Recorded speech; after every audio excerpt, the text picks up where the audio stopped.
Yo, yo, yo, yo, yiggity, yo, people. How's it going? How's it hanging today?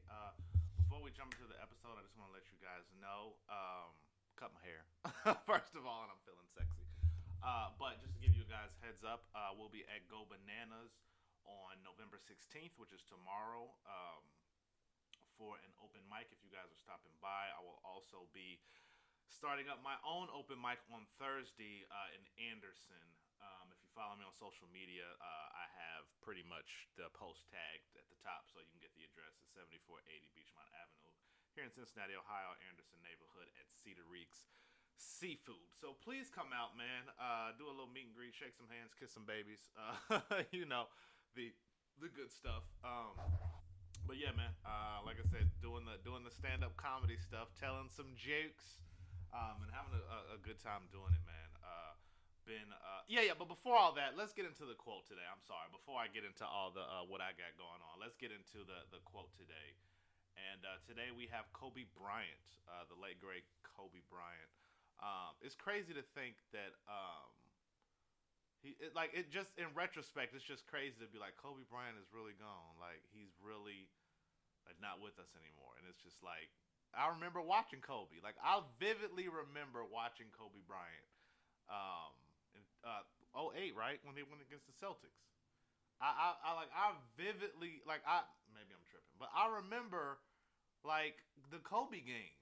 I don't remember much of him playing with Shaq, but with Andrew Bynum and Pau Gasol, like bro, I remember that I remember that vividly and be like, listen, Andrew Bynum is never gonna get it together. I remember vividly remembering all that stuff. And yeah, I remember him playing with like when they had D'Angelo. I don't know if D'Angelo Russell was. Maybe he was. I remember Nick Young and him got into it. But anyway, yeah, man. But yeah, the quote we got by Kobe Bryant today is the magic in life is finding what it is that you love. When you find that thing that you love, then life makes sense. And for me, it was basketball. Kobe. So, I mean, that's kind of what I was wanting to get into, man. It's just the theme of finding what you love, knowing what you love, and knowing what you want to do. I'm gonna sit back here because we just be twilight zoning, man. And yeah, like for me, it was. I guess it was always entertaining. I guess that's that thing. Like it's just something about. I don't know if it's having an audience, like a literal audience, or like knowing I'm talking to somebody, or like making people laugh, or I don't know what that thing is that I have, but it's definitely a thing that it's that itch that I just can't get off my back. Like no matter what I've done, no matter where I've been, it's like I've always enjoyed to make people laugh. I've always liked being able to say something and get like a reaction. You know what I mean? And I've always had a ability like when I'm on stage, I'm animated. Like when I'm sometimes when I'm gaming, I'm animated. Like I can get very very animated, but I can also like tone it down. Like right now, like I can be real chill and laid back. And it's just I don't like. I wish I knew what that thing was, but whatever it is, that entertainment bug, I know that I have it. Like even if there was no such thing as like internet, or if there was no such thing as like comedy or like on stage comedian, like if we were just like completely, I would be like, I don't know, I'm weird like that, but I think if I didn't have an outlet for it, I would just naturally be talkative and engaging and like entertaining. Even though I hate people, but I think it's because I have an outlet for it. So since I have that outlet, I'm allowed to be like introverted and like I don't like people and I don't have to go out and stuff like that. I mean, but it's crazy to think about, yo. Like it manifested at a young because at first I really didn't know what it was. Like I'm not gonna act like now that I'm that I'm the age I am. I'm not gonna let y'all know because I'm old as hell. Come see my act. I say my age. But it's not like that. I found this out like first day. Like I was like, you know what? I know exactly what I'm gonna be into. It manifested at a young age. Those who have followed my career is like hip hop at first, and I still do hip hop. I still write. I still record. I still do plan on putting out another project. So the hip hop isn't gonna stop anytime soon. Um, it's just not my main focus anymore, especially with the comedy stuff like ramping up. Um, Meeting people in the city, like meeting other comedians, like the the hip hop scene here, as far as from what I experienced, I would say my experiences was not a positive experience. I mean, not it wasn't a negative experience. It just wasn't a like, okay, every week I got a show. I'm getting paid for this. Like revenue was coming in pretty consistently. It was revenue was always sparse. I always had a hard time getting booked somewhere. There wasn't like a free show or there wasn't like a open mic type of thing. And like after a while, it wears on you. It's like I love doing music with me and my friends, but some people are just stuck up. Like that's why the comedy thing is so easy for me, and not easy for me. I don't want to say easy, but transitioning over to it was easier than people who are just getting into comedy for the first time, because I'm used to being on stage. I'm used to talking to people. I'm used to like the process of sitting down and writing, and like, hey, I need to pour out this entire idea, or let me go back and edit this, or strike through, or the first version isn't going to be the best version. It's like an idea I've already had. I already had in my head, like rapping. Like it's like, yo, it's more performative than it is written. So I already knew there had to be a performance to it, and like going to all these open mics and seeing like other people. This is a tangent, of course, because y'all know that's what I do is tangents all day long. Um, and going to these open mics, you really see people who. How can I say this? You see people that are trying this out for the first time, and it's like, dude, you have a genius writing gift, but like it's like it's people who aren't seasoned. I guess that's the way to say it. And I'm not seasoned at all. I don't want to sound like it is because I still mess up on my timing and my pace because I was listening to myself the other day. But like I feel like I have a leg up just for the simple fact that I'm familiar with. Like I can pull a lot of stuff over from hip hop into the comedy thing, and it lets me be level, it lets me be grounded because I had such a solid foundation um, starting out. So it's like, yes, I'm familiar with the idea of writing out a joke and like the formula that you use to write out a joke and how to milk everything out of a joke and what you do and what you don't want, edit it in and the flow and the stop and the go. It's just it reminds me so much of hip hop, and maybe that's what I'll title it is like love and hip hop. Maybe Kobe Bryant loving hip hop. I know people gonna hate that one, but yeah, man, like that's real. Like love and hip hop. Like I like that. Like I just the idea of like what I learned in the hip hop rap stuff is what I can take to this next stage, this next level of my career. Because like I said, the hip hop ain't going nowhere. I love music too much to ever give up on the music. But you know, people mess with what they want to mess with, and you know, I've been doing hip hop music for like years now, and like I say, sparse shows. Most money I've ever made in a day was from a hip hop show, though. I will say that. That was that was good amount of money. That like I said, that it was yeah, that was by far the most money I've ever like in one night, and that's probably why I pursued music for so long is because I was it was $1,500, 1,400, about $1,500 that me and my band made in a night, and I was like, this is just for four. Like it was the show was like 4 hours, and I was like, bro, 4 hours and we getting this money? Like, bro, if we could just multiply this times 7 and do this every week, and then we do it for 52 weeks, oh, bro, we'll be in the money. You know what I'm saying? Like that's the illogics of somebody chasing that life. It's like, oh, well, since we got this show, the rest of them will clearly fall into place like this. You know what I mean? But that didn't happen at all. But like I said, the more that I fell in love with it, the more that I learned, and the more that I learned, the more I fell in love, and it was just like a continual spiral and spiral. And it was just like, bro, at some point I gotta leave I gotta leave the woman alone. I gotta leave. She don't love me back. You know what I'm saying? But still decent rep. You know, everything you own. You know, through Spotify and get distribution and all that crap. Like you make a decent amount of money, but I'm not caking enough where I can be like, yo, this is can be my main source of revenue. I mean, that's why I started the YouTube channel. And it's just funny because all of this is like that's why I'm thinking that I'm not gonna have a name change. I think my handle is always gonna be Anonymous Rap Guy because I'm always gonna love hip hop and rap. Um, I don't know if I'll ever reference it in my music though. So that'll be curious. Oh, excuse me. As if I'll ever actually use hip hop in my comedy stand up. Because the other thing that I I guess I didn't really think about it is, bro,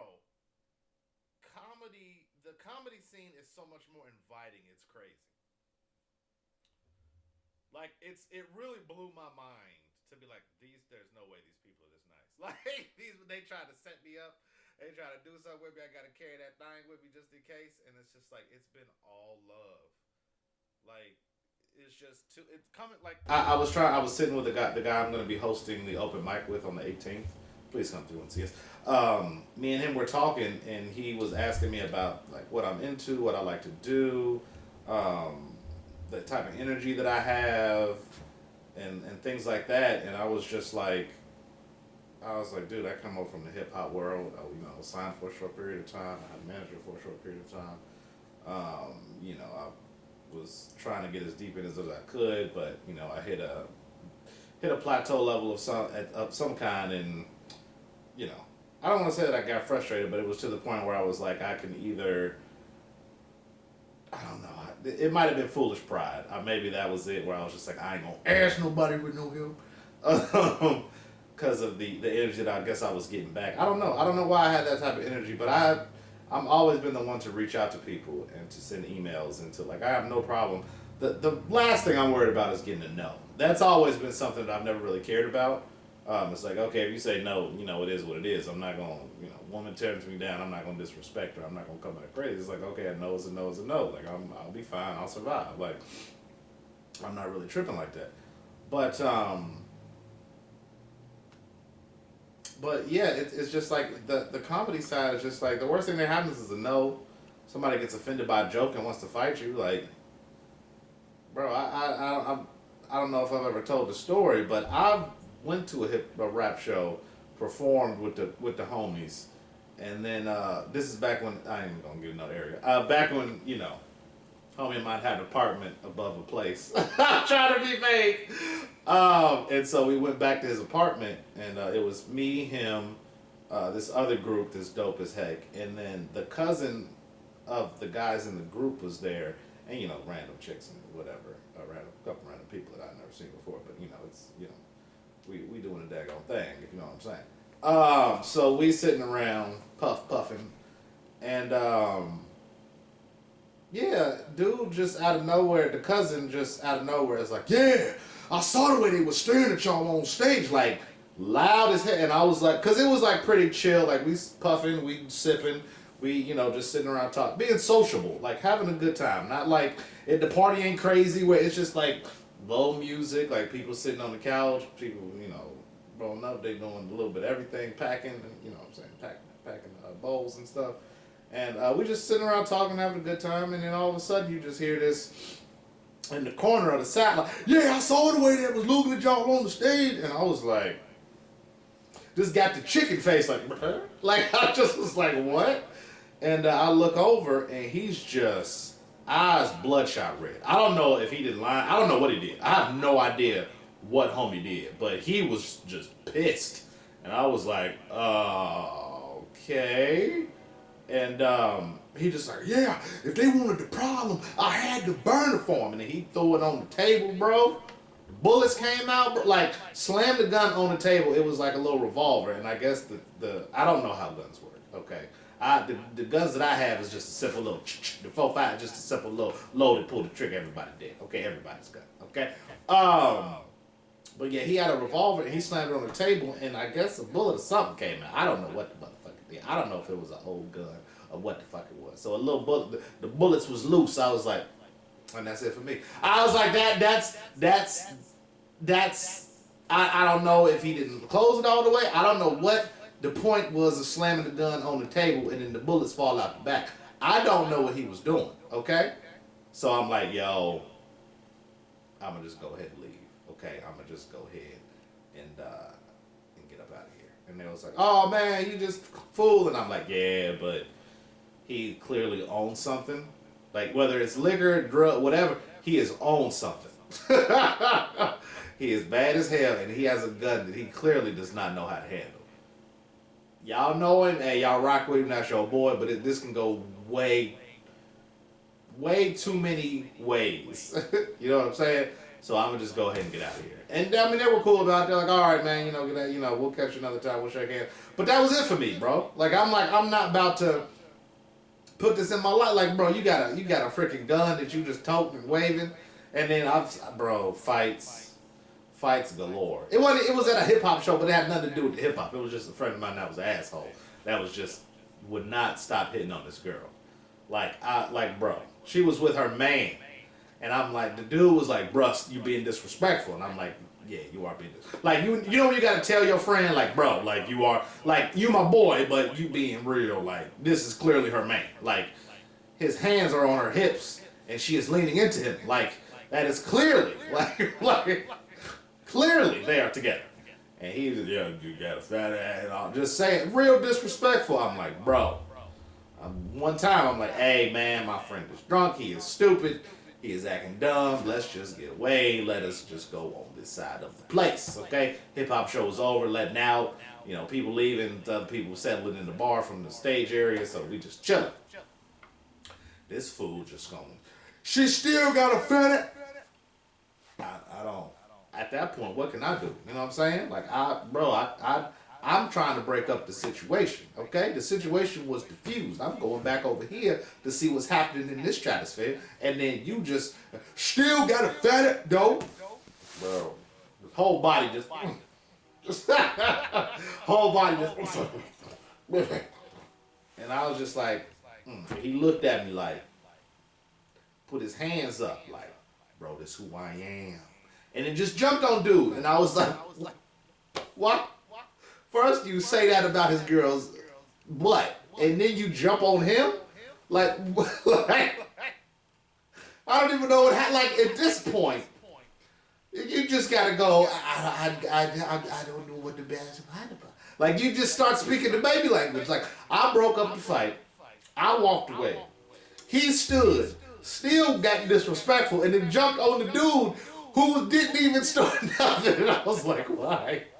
Why is this my life? I didn't have to do it. I was like, look, that's they squabble. I don't know what happened. I honestly don't. That was the last time I was spoken to. I have not seen him since. For all I know, he opened up a rabbit wormhole and got teleported into the fifth dimension. I have no idea what happened to him.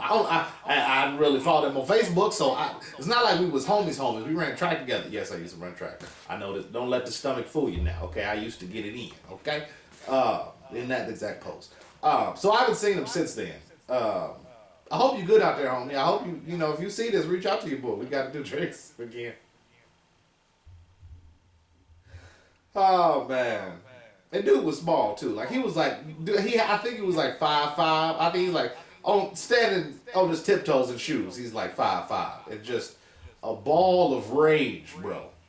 Hilarious guy. Cocky. One of them cocky jerks, but hilarious guy. Great dude. I'd fight with him again. I definitely would. Like, I don't want to paint the picture that I wouldn't fight with. He was great guy. Obnoxious and, arrogant. But obnoxious people get a bad rap. You know, to a certain extent, I'm arrogant. Okay? I'm a little cocky. So we ain't gonna act like, people's out here in these streets perfect. Okay? Nobody perfect. But cocky people get a bad rap. Because I feel like you need to come with that kind of energy sometimes. Like, I'm great. Alright? I'm going to be great. Now, if you just say that and you're not doing nothing about being great, like if you're not following the steps, then, then you're trash. You know what I mean? You can't just say, hey, I'm going to be great and then not hold yourself to Kobe standards. You know what I'm saying? Like that like coming full circle, like Kobe was like, look, I want rings, I want championships, I want accolades, I want all-stars, I want MVPs, I want greatness, okay? I want to shut a person down. I want everything that this Landscape Hall of Fame, I want all of it, okay? All of it. That's what Kobe said. So if you're going to call yourself great, faith without works is dead. Ain't that how the saying go? For my church folk out there, you can't just be like, oh, I'm great, and then not be great. Like, that's why, people been asking me like, Dad, you really been hitting a lot of open mics. Like, yeah, I have to. I listen to Keon Polee and Lil Duval and Kevin on Stage and Carlos Miller and like, um, Bill Burr and Dave Chappelle, and it's just like, yo, you gotta hit the stage, especially if you want to fine tune this and you want to take this serious. Like with my hip hop stuff, like I took that serious. Like I was writing verses every day. Like Joey Diaz, like he makes a comment where he says like, yo, you need to sit down and write every morning.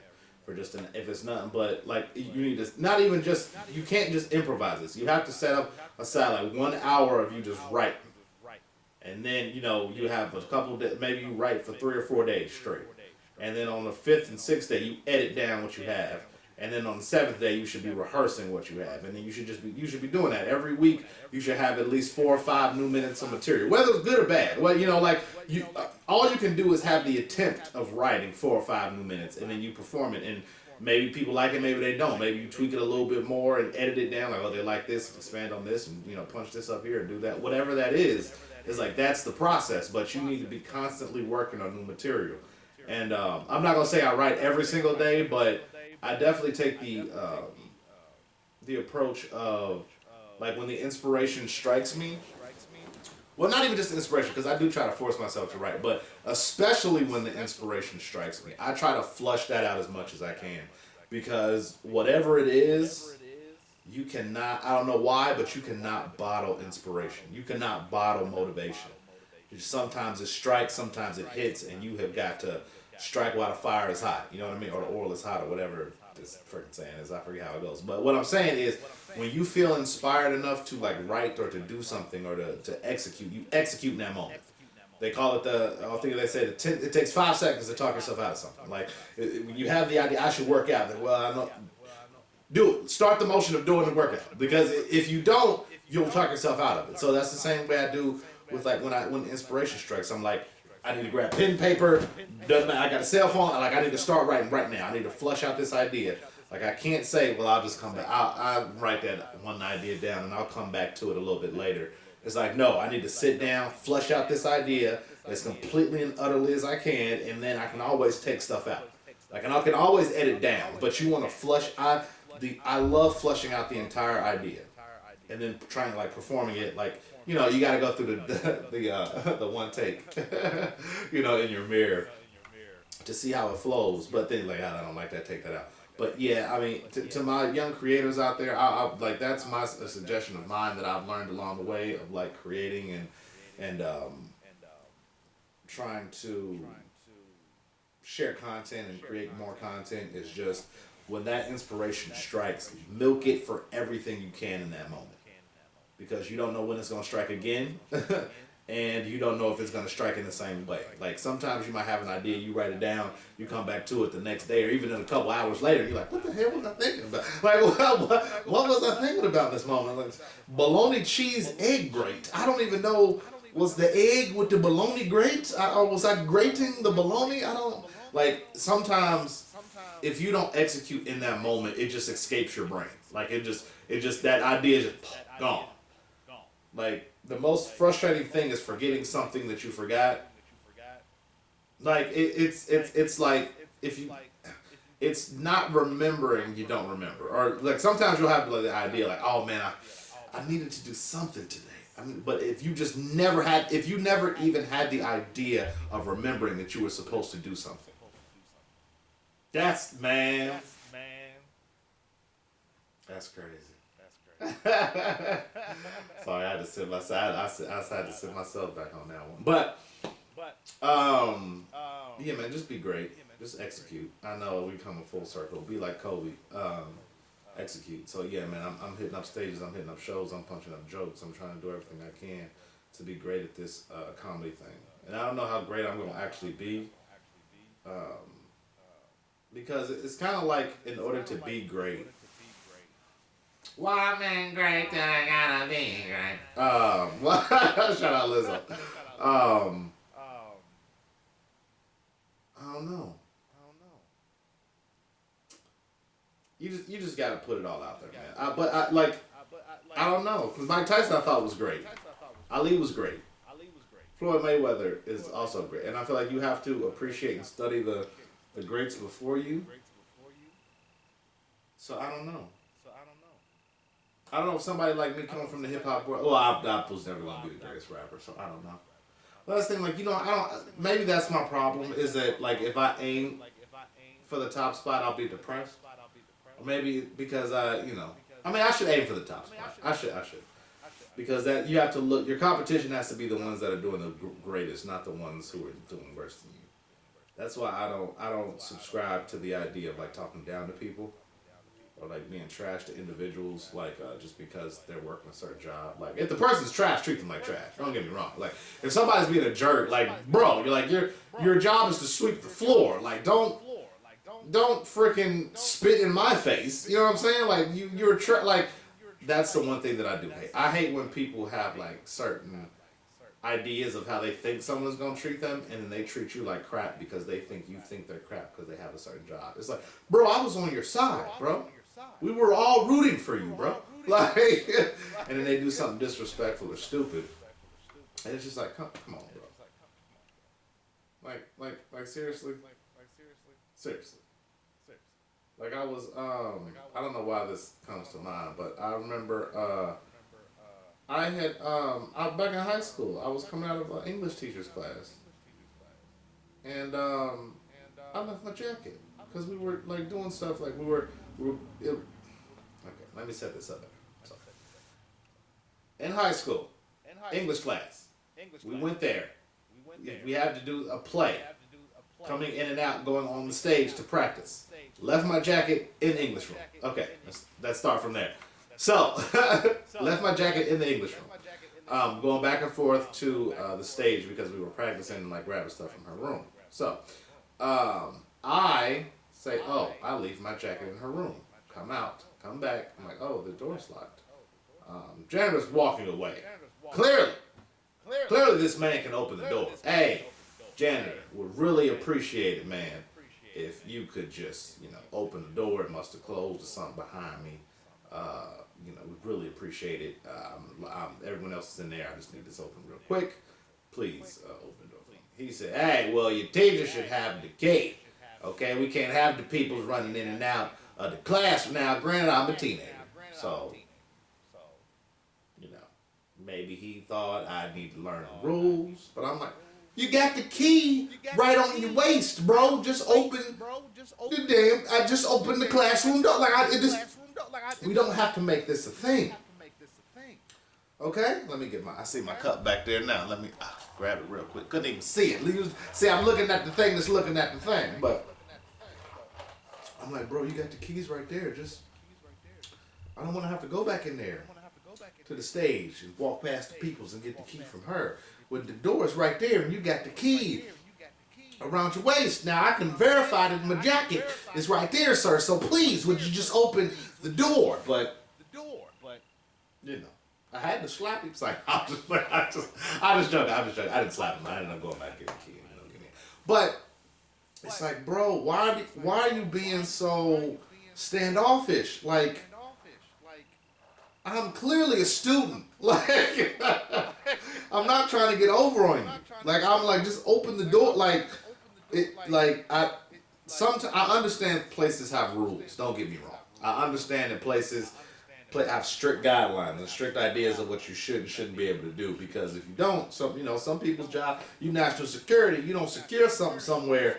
Now the president ain't got no leg. You know what I'm saying? So I understand. I understand the need for following the rules. You know what I'm saying? You don't batten down the hatch. Now the whole cargo is in the Pacific Ocean. So I get it. But, bro, you can't open the door for a kid trying to get some papers in a jacket, a little bit of props on the side, bro. I just want to keep the door open. I don't know if you closed the door. Maybe I did let it slide behind. Maybe that's my fault. But still, bro, you got the keys. I'm looking right at you, fam.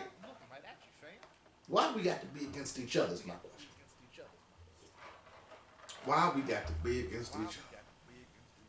I can't believe y'all let me talk for 30 minutes, man. It's been 29 minutes of me just rambling on and on about how to be great, how to be like Kobe Bean Bryant.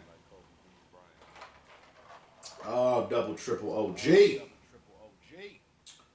Double triple OG. All you can want to do is be great, man. That's all any of us can really do is just do our damnedest and our best to make a name for ourselves. To sip on that yak like none other have sipped on it before. To eat delicious burgers, French fries, all day long. But yeah, man. 16th, your boy will be at Go Bananas. 18th, I will be at Anderson at Cedric's. And then every Thursday moving forward, your boy will be hosting with Hale. So come on out, fam.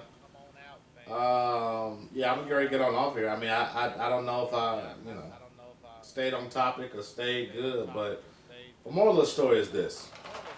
Do what you love and love what you do. Okay? Most of the time, our loves and passions don't pay the bills. Okay? Sometimes things align perfectly, and you have a love for math, and you get to be, in a math field. Maybe that's engineering or accounting, maybe math teacher. But sometimes you get stuck in fast food. Okay? I hated working in fast food, but it brought in some money, so I did it.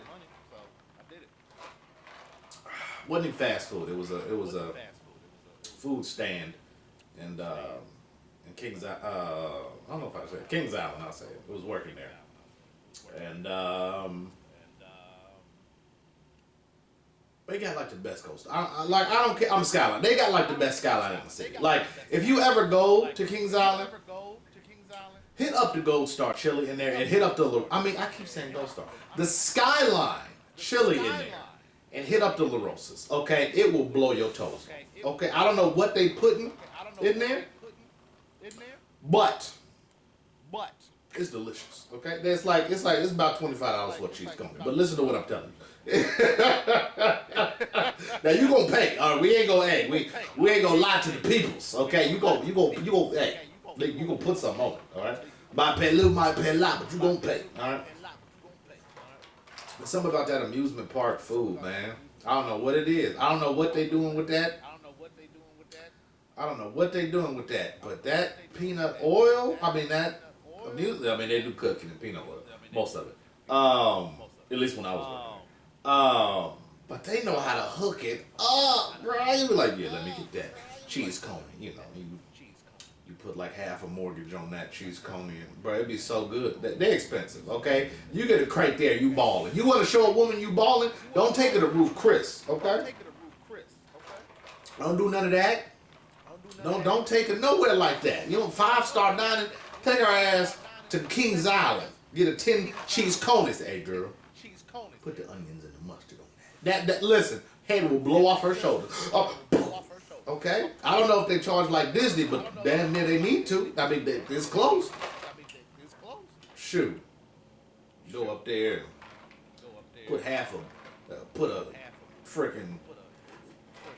This is a delicious pop, by the way. I said I gave up pop last podcast, and then I'm drinking it on this one. I'm the hypocrite of the hypocrites. Listen. Okay, listen to me. All right, listen to me. Did you hear me? Because I said it. Listen to me. All right, listen to what I said before, and then come back right here and tell me what I said earlier. The past is real, people. I don't know why y'all tuned into my shenanigans. I really wish I could understand. I am stupid, okay? I am an imbecile. And y'all tune in. And I just be like, listen, I love y'all, okay? I love y'all. Because I be talking to myself, all right? If this wasn't being recorded, I'd be having the same conversation with my puppet, okay? And he sleep, okay? He can't deal with me no more. Rocket look at me like, this brother's still talking. Yes, Rocket. I speak tokens, okay? But I love you. And I hope you love me. I'll be smacking the microphone. Y'all know y'all heard that. Look, let me put this back. Because last time all you heard was the dog slopping and slobbing. Okay? And now y'all see, you're being disrespectful. But, yeah, man, be great. Be great. Do what you can. What you do. Put it in a container so you can store it for later. Didn't make sense, but I wanted it to. I'm gonna get on off here, man. I appreciate y'all for stopping by. Check out everything I got going on. Check out the music. Check out the comedy. Check out the stand up. Check out everything, man. I'm just trying to branch out and do some new things for 2022. So yeah, I appreciate y'all. I will catch y'all next time. We out.